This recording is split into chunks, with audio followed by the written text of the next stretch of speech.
welcome again to our previewing of the upcoming scripture. This time will be the 24th Sunday of the year, we'll call ordinary time. And the readings are from the book of Sirach, chapter 27, verses 30 to chapter 28, verses 7. The second reading is from a letter of Paul to the Romans, chapter 14, verses 7 through 9. And the gospel is from Matthew, chapter 18, verses 21 through 35. In fact, Matthew's gospel continues right where we left off last week. Remember that I pointed out that chapter 18 of Matthew's gospel has to do with what are called household difficulties, basically within the community that Matthew represented. And I did point out, and maybe we'll see on the screen later, that there are 5 strategies that are developed in chapter 18. 4 of them we have heard already. First of all, the call to cultivate a childlike humility and to welcome children intentionally. Secondly, to take the utmost caution, in fact, extreme measures if necessary, to avoid placing stumbling blocks before these little ones. Thirdly, to treat every straying little one with compassionate care, much as a shepherd would extend his care, and thus you remember the example of the 99 staying behind, the shepherd going to look for the lost one. Fourthly, and this is what the gospel last week was all about, is making a systematic and sustained attempt to resolve community conflicts in a manner that were redemptive and restorative. And the 5th point of the chapter is the one we look at now, to understand and offer forgiveness as relational rather than transactional. Well, there's fancy words, but as having to do with people personally rather than just a kind of general way. It starts with the section that we will be hearing with Peter. Now this immediately follows the teaching that Jesus gave last week about how to reconcile a member of the community who is causing problems. It is followed by Peter, who makes a suggestion. Well, first of all, he asks a question, then he makes a suggestion. Lord, how many times do we forgive? How many times are we asked to be forgiven? And then he makes a suggestion. How about 7 times? And Jesus' response was, no, I say you should be responding 77 times.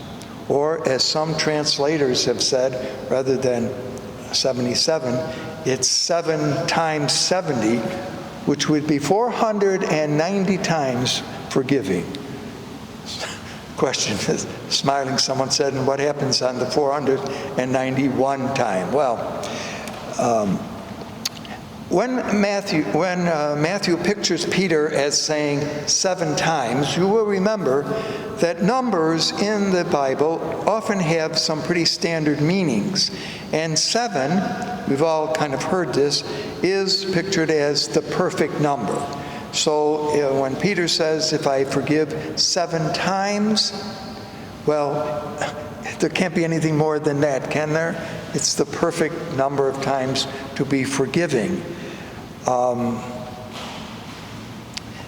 The 77 times, there is some reference in the book of Genesis, in the first book of the Bible, where the statement is made, if Cain is avenged 7 times, then Lamech, who only appears in that text, should be 77 times. Now, is that where Matthew, and I only mention this because remember last time I pointed out that Matthew likes to find situations in the Old Testament where he can match them with some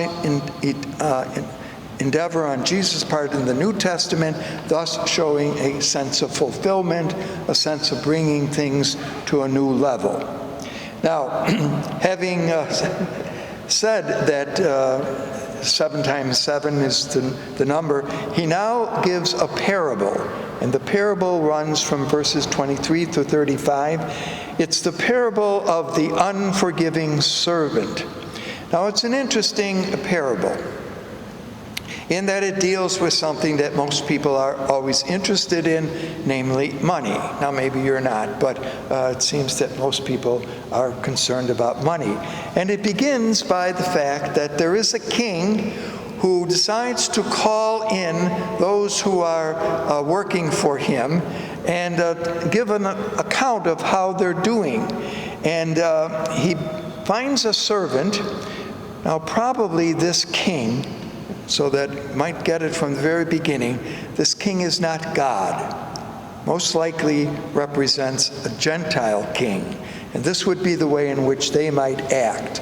And thus, although the contemporaries of Jesus knew how things worked, I mean, they certainly were familiar with the setting of life.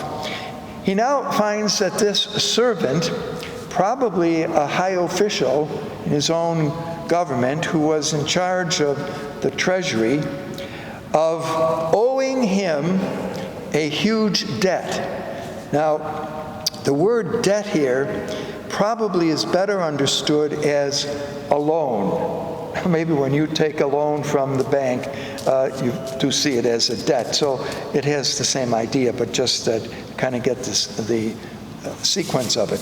And he owes his master 10,000 talents. Now, I smile. That's astronomical. That would be close today to owing someone $1 billion. I don't know if you have too many friends who do, or if you do, but and there would be no way in which the man who gets caught in this situation could possibly repay it. A talent, usually talents, by the way, Matthew uses talents a couple of times, are items of money. They're not an ability. You know, sometimes we say, you have a talent. No. A talent is, and usually they were gold, much like bullion cubes that sometimes you see are stored away at Fort Knox. So 10,000 talents. And well, he could never in a lifetime pay these back. So he now begs his master, he goes down on his knees, he begs him for forgiveness, and in a marvelous act of generosity, the king forgives that whole debt. It's like this is a story, a parable in 3 acts. That would be Act 1. The king, in giving forgiveness, and he does, saves the honor of his servant, and in a certain way also places his own honor on the line. I've mentioned a few times that if there's something in the old first century world that was very, very important to people, whether it was Jewish, Roman, or whoever they were, it was a sense of honor and shame. So the servant is certainly put himself in a most shameful position. The king raises him to honor by forgiving the debt. Act 2 finds the same servant now outside and coming upon a fellow servant who owes him some money. It's a relatively, it's 100 denarii. Now, a denarii was generally a day's wage. So if you put that together, he owes him something, but it's certainly something which is payable. And the servant says, well, just give me time. Just give me some time and I will be able to pay this back. The servant now says, justly you owe me that and I want it now. And if you don't pay me, I put you and your wife and your children in jail, in prison, until you pay it back. Now there's an irony there. If you're in prison, how are you going to pay back the debt? And it is also a situation that the Romans, for example, never allowed a woman, a wife, to be put in jail for her husband's debt. So in a certain way, there's a mixture of cultures here that goes on in this rather kind of interesting parable. But he now looks like that's what he's done. He's decided to throw his fellow servant into some kind of prison. That's Act 2. Act 3 now brings the rest of the servants or slaves. They've seen what happens. They certainly know what he's done for this important guy and what he hasn't done for the other man. And they complain, or bring the case at least, to the king. Now what he now is put in an interesting position, because this servant who he showed mercy to has now shamed the king. He has brought his honor into a dishonorable position. And so in a certain way, he almost has to save face, brings the servant in, tells him that as I showed mercy, and here of course is the whole point, I think, of this particular parable, as I showed mercy to you, ought you not have shown mercy to your fellow servant? But because you didn't, and now in a certain way to save face, see, the king, that's why it's not really God, but this king, to save face with the rest of the slaves, now punishes the servant by doing all of telling him now he has to pay it back. And there's almost a certain sense of vengeance here. You do this to me, and I will do it back to you. And so when we look at the whole issue of this parable, why is it included here immediately following the question of Peter and Jesus' response, is that mercy, forgiveness, is the key to being a follower of Jesus. And of course, mercy and forgiveness is the key to this whole chapter of how things in a community can and could work in an important way. And so,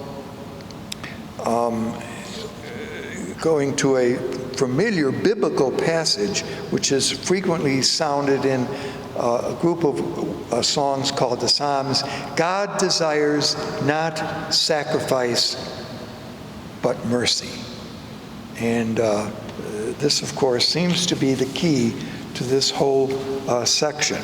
And it's with that in mind, so that the first reading, which comes from the book of Sirach. The book of Sirach was written about almost 200 years before Jesus' time, about the year 180. And it is the first of what are known as the wisdom writers in the Old Testament. Wisdom was generally what you learned not in school, but from life, or what we would say from experience. And where do you go to learn about experience? But the idea of the wisdom tradition is go to the elders, to those who have lived life, who can tell you kind of from their own experiences what is the better and best way to do things. The particular section, so that's what the book of Sirach, which is, as I say, first of a collection of books that are known as the wisdom books. The book of Sirach is used in our Catholic tradition. It is not accepted in some of the Protestant traditions. There's a dispute about certain of these books, but we do use sections from Sirach kind of regularly throughout the year, so I do mention that. But the argument that's made here in the little section that's chosen for our consideration is how dangerous vengeance is. Now, there's a certain way, you do something to me, I will do it back to you. Vengeance. And the argument that the wise one in Sirach says, that's a sin. Now, here's an interesting point. Sin in the ancient Middle East is not exactly the way we think of sin. but sin was shaming another. And that always seemed to require revenge, because if you are going to keep your honor, you better get back. So clearly, the book of Sirach is not anticipating Jesus' teaching, okay? He does change it around here. But a person has a right to take revenge, and if you forego that right by giving some other quality like mercy, then how much differently are things? And it's with that in mind, I think, that then you can see the action of the king in the parable that is read for today. So are we hope, always willing to...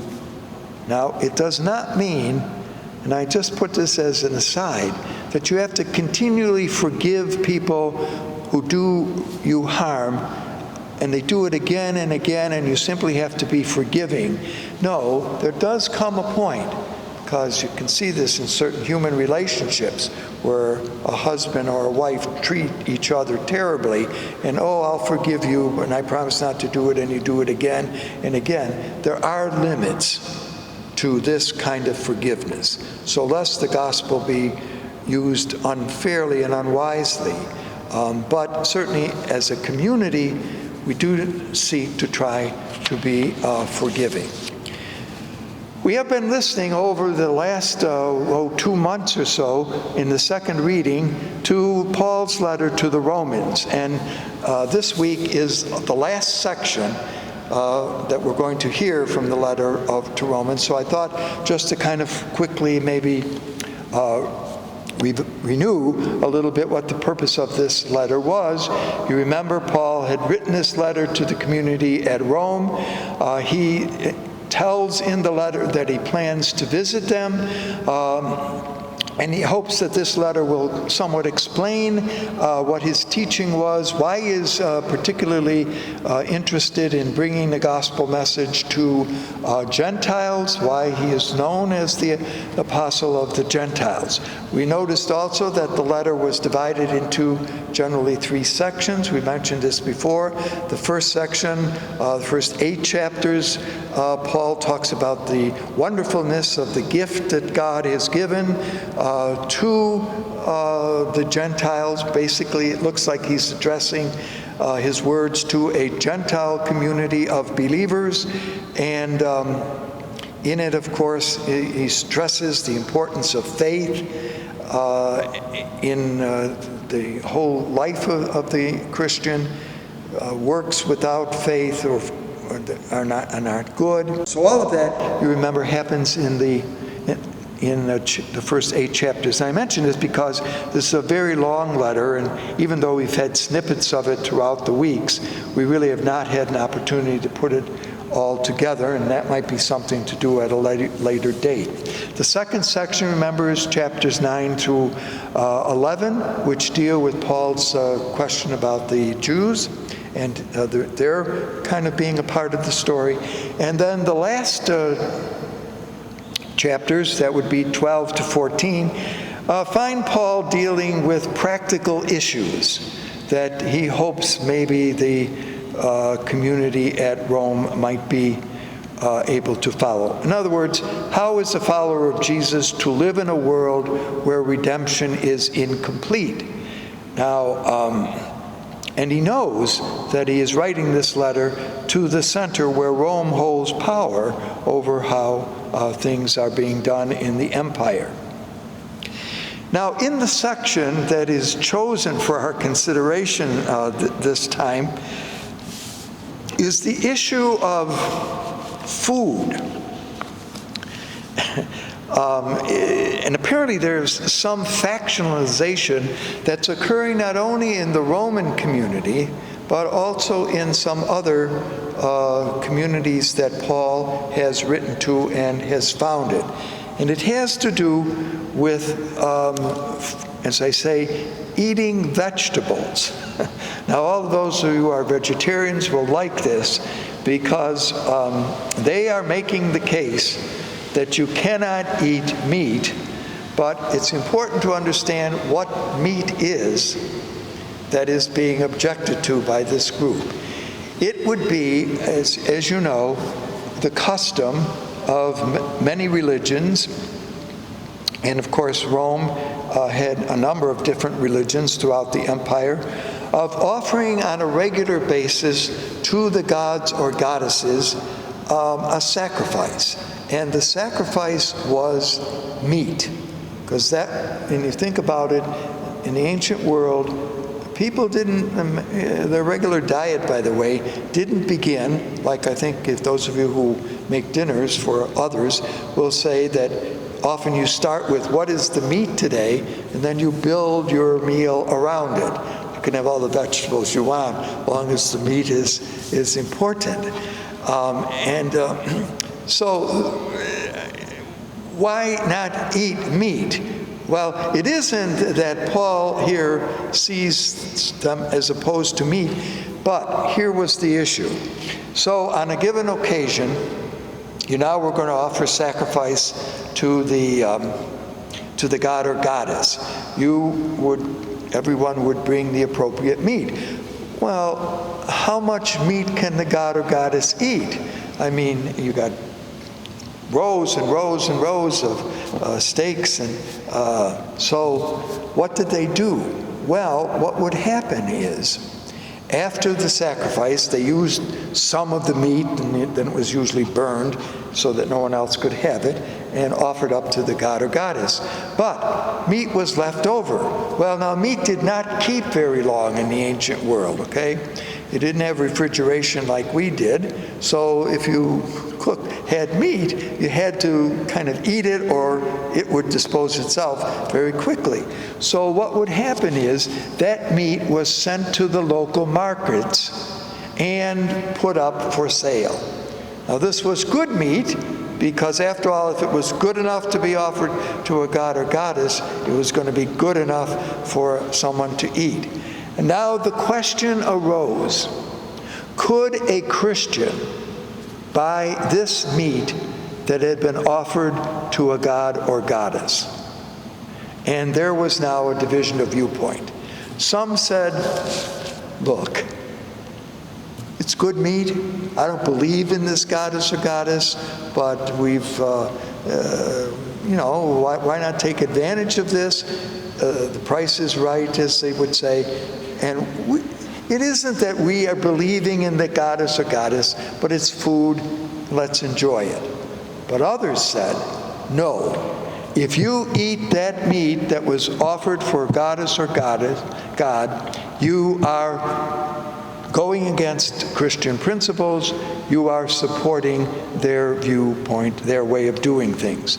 And so now you had this dilemma. Some Christians were saying no, some were saying yes.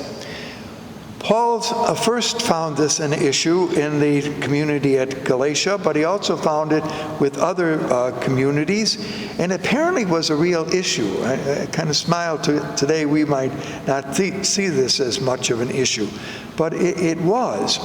And Paul said, look, I know that you guys who eat meat can understand that it's not meant to offer praise to the gods or goddesses or anything like that.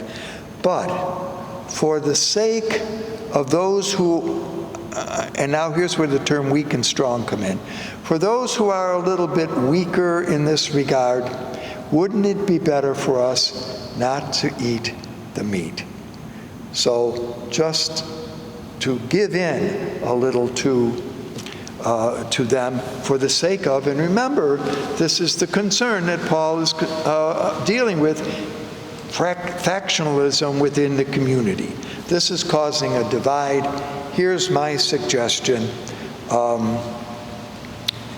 Just don't do it. So it's not that Paul is opposed to meat eating, but it is that he is looking for a way to bring harmony to the community. Now, whether or not this was this principle of the weak and the strong, have to be a little careful here, because sometimes and I go a little bit beyond the Roman letter here, but certainly it's at work here, that this principle of giving in to the weak for the sake of the strong, for the sake of harmony, may not always have been such a valuable lesson to be followed. Paul does indicate it a couple of times in his letter, but just because the weak say, well, we can't put up with that, that's not right, doesn't necessarily mean that those who are a little bit, I don't know what the right word would be about those who could set aside the meaning of why the meat was dedicated and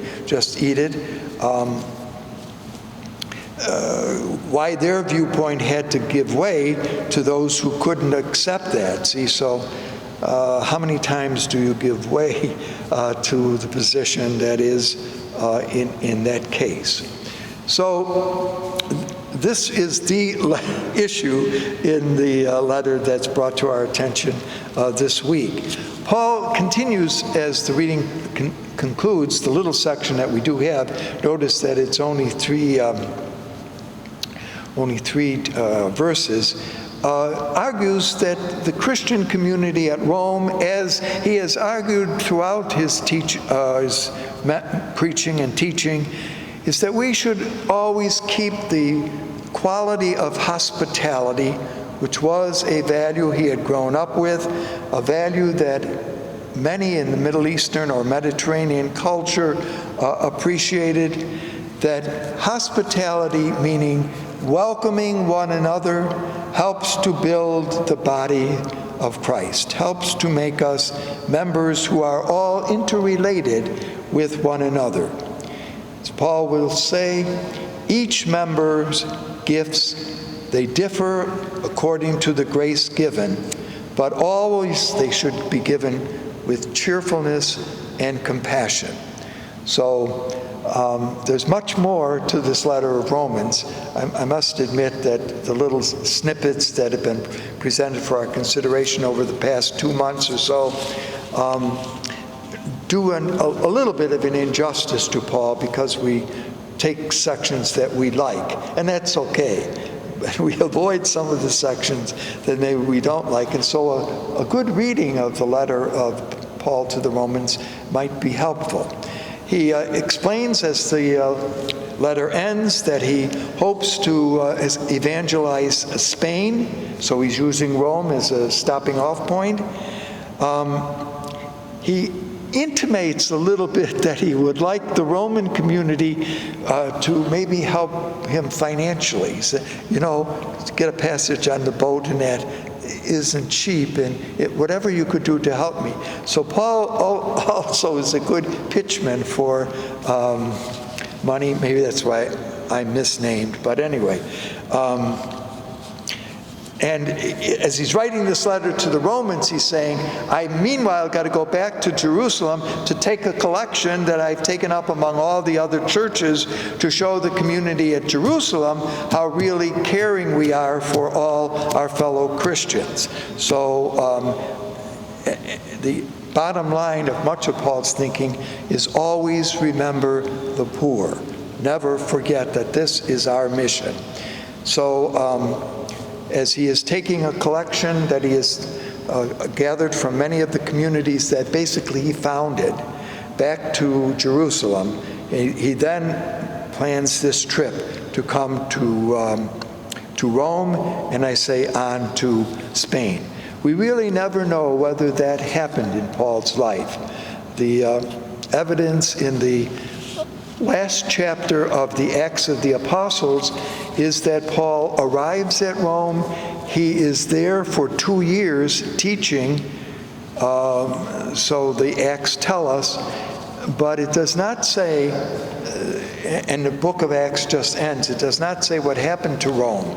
I mean, what happened, not to Rome. What happened to Paul? Did he actually go to Spain or not? Because Spain would have been, for thinkers of that time, the ends of the earth. And so in Paul's thinking, can we bring the message of Jesus to the ends of the earth? Well, whether he did or not, we don't know. So once again, in the readings for this day, the importance to find ways of seeing forgiveness as bringing unity and harmony to our community and to our church, especially in our time. Thank you for being with us. Hope to see you again.